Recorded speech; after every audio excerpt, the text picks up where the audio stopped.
മോളെ ധാരാ വരുന്ന നോക്കി. മോളത് മുത്തച്ഛൻ. അല്ല, ഇതാര് മുത്തച്ഛന്റെ ചിങ്കിടിക്കുട്ടിയാ? ബാബാ ബാബാ, ഒരു പുതിയ ചിങ്കിടു. ഞാൻ വിളിക്ക ചിന്നൂന്ന. ശാന്തേട്ടൻ പാറൂന്നു. ആ പേരൊന്നും എന്റെ മോക്ക് വേണ്ട.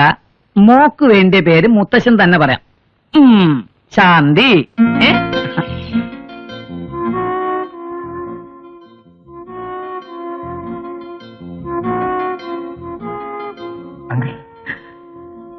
ഓ സോറി, കാര്യമില്ലാതെ ഞാൻ ശാന്തി ഓർപ്പിച്ചു അല്ലേ? സ്നേഹത്തോട് വിളിച്ചു നടന്നൊരു പേരല്ലേ. മോക്കൊരു പേരാലോചിച്ചപ്പോ ആദ്യം ഓർത്ത അവളെയാ. അവള് വിവരമില്ലാതെ വല്ലതും കാണിച്ചു എന്ന് വെച്ച് നമുക്ക് അവളെ ഒഴിവാക്കാൻ പറ്റുമോ? പാവം കുട്ടി. ഇപ്പൊ അവൾ എവിടെയാണോ എന്തോ.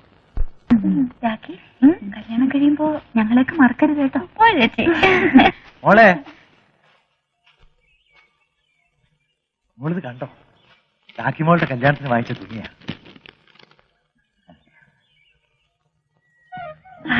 നല്ല ചേർച്ചയുണ്ട്. കാണുമ്പോ ഇപ്പൊ തന്നെ ഞാൻ കെട്ടണമെന്ന് തോന്നുന്നുണ്ടോ?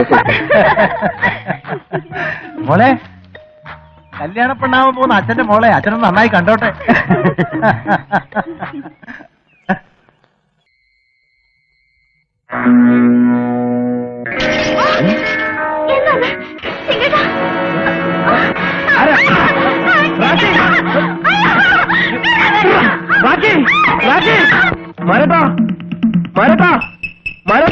എന്താ റാഖി അവർ കൊണ്ടുപോയി.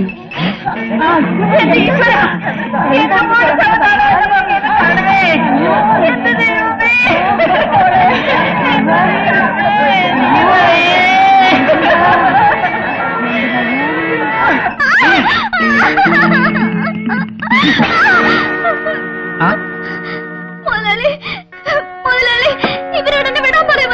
ഇവരെന്നെ പിടിച്ചോണ്ട് വന്നതാ. അതെയോ? കഷ്ടം. എന്ത് ദ്രോഹമാ നിങ്ങളീ കാണിച്ചത്? മോളുവാ.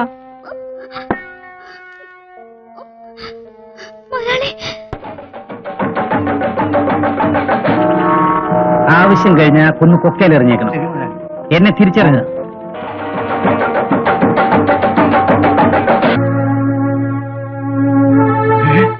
മുതലാളി? അതെ, കണ്ണു തുറന്ന് കണ്ടോളൂ. നിങ്ങളുടെ കാണപ്പെട്ട ദൈവം അതാ.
ഓർക്കപ്പുറത്തായാലും ഒരു കടം വീടി ഇനിയും ബാക്കിയുണ്ട്.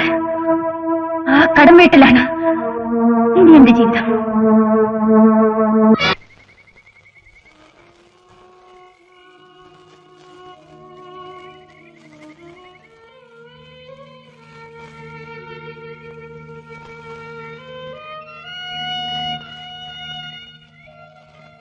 മോളെ, ഈ കാപ്പിയും കുടിച്ചു.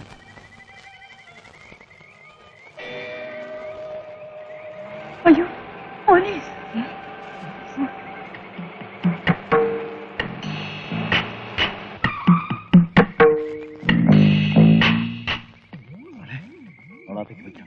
വേണ്ട മാരേട്ടാ, ഞാൻ കാരണം. അയ്യോ, ഇവിടെ വെക്കണ്ട മോളെ.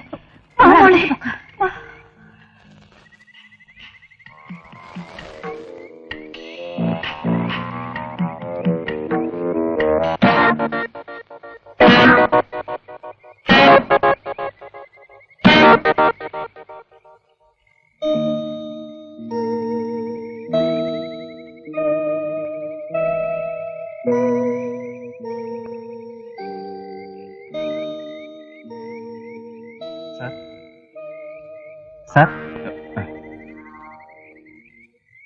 ഇവിടുത്തെ ഗസ്റ്റ് ഹൗസിൽ ഒരു കൊലപാതകം നടന്നു, നിങ്ങൾക്കറിയോ? ചോദിച്ചു കേട്ടില്ലേ? ഞങ്ങൾക്കറിയില്ല. അറിയും. നിങ്ങളിൽ ആരുമാണോ ചെയ്തത്? അതാണ് എനിക്ക് കിട്ടിയ വിവരം. അത്രയ്ക്ക് ഉറപ്പുണ്ടെങ്കിൽ പിടിച്ചോണ്ട് പോണം സാറേ. അതെന്നെ പഠിപ്പിക്കണ്ട. മര്യാദയ്ക്ക് പറഞ്ഞോ, ആരാ മന്ത്രി രാജശേഖരനെ കൊന്നത്? പറയാൻ. സാറേ, ഞാനാ കൊന്നത്. അല്ല സാർ, ഞാനാ കൊന്നത്. അല്ല സാർ, ഞാനാ കൊന്നത്. അല്ല sir,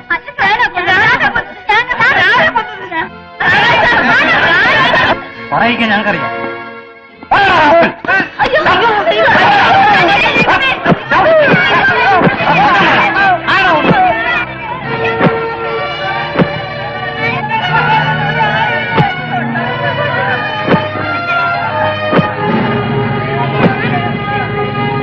Stop it! I said stop it!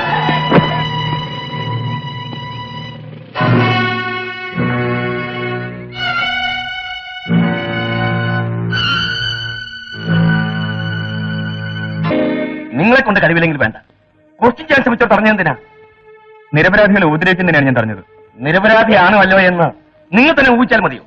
ഓ, സ്വന്തക്കാരെ കണ്ട ഉടനെ തറവാട് ഓർമ്മ ഒന്നുമല്ലേ?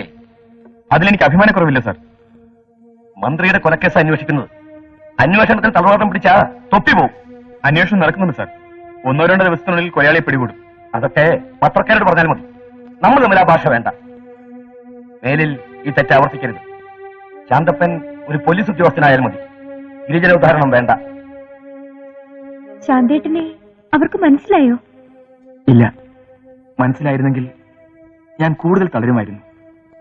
വർഷങ്ങൾക്ക് ശേഷം ചെന്നത് ഒന്നിച്ച് കളിച്ചു നടന്നവരെയും താലോലിച്ച് വളർത്തിയവരെയും കുറ്റവാളികളാക്കാൻ. നാണം തോന്നുന്നു. ഏട്ടൻ ഡ്യൂട്ടി ചെയ്തതല്ലേ? അതല്ലല്ലേ. വീണ്ടും അവരെ കണ്ടപ്പോൾ ഇത്രയും കാലം ഞാൻ എന്റെ അച്ഛനമ്മമാരെ കൂടി മറന്നാണ് കഴിഞ്ഞെന്ന് തോന്നിപ്പോവാ. അവർക്ക് ഒരു പുരോഗമനമില്ല. പഴയതിനും കഷ്ട. അതോർത്ത് വെറുതെ മനസ്സ് വിഷമിച്ചിട്ടുണ്ടാ? കഴിയാവുന്ന സഹായം ചെയ്യാൻ ശ്രമിച്ചാൽ മതിയല്ലോ. വരൂ, കിടക്കാം.